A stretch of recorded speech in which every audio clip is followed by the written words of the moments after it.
সব ব্যাংকের পরিশোধিত মূলধন 500 কোটি টাকা করতে হবে। এজন্য ব্যাংকগুলোর সময় 2 বছর। এ খাতের ঝুঁকি কমিয়ে আনতেই এই উদ্যোগ নেওয়া হচ্ছে। এ বিষয়ে শিগগিরই প্রজ্ঞাপন জারি করা হতে পারে।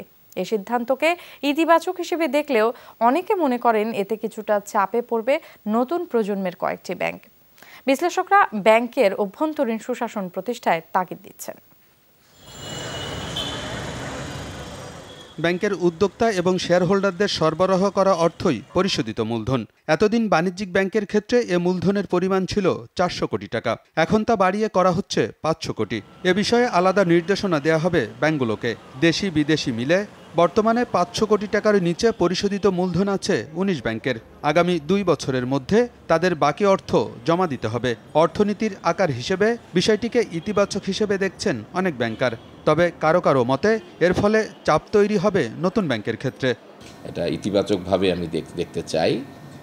ব্যাংকসমূহের আপনার পেইড আপ ক্যাপিটাল যত বেশি হবে, এটা ব্যাসেলেরও রিকোয়ারমেন্ট, তার অবস্থা তত সুসংহত থাকবে। এটা আমি পজিটিভলি দেখতে চাই। আমাদের ক্যাপিটাল বেসটা কিন্তু আর যত স্ট্রেন্থেন হবে, আমাদের ব্যাংকটা কিন্তু আরও স্ট্রং হবে। সেক্ষেত্রে কিন্তু আমাদের acceptability to outer world be more, এবং সেক্ষেত্রে হয়তো আমাদের যে কনফার্মেশন চার্জ অনেক কিছু কিন্তু আমরা আরও কমিয়ে আনতে পারবো। নতুন ব্যাংকের সমস্যা হতে পারে, কিন্তু পুরনো যারা আছি, ধরুন 30টা প্রাইভেট ব্যাংক ছিল, এই 30টা প্রাইভেট ব্যাংকের জন্য এটা মেনি অফ দ্য ব্যাংকস, আমার মনে হয় if not all, many of the banks are already compliant.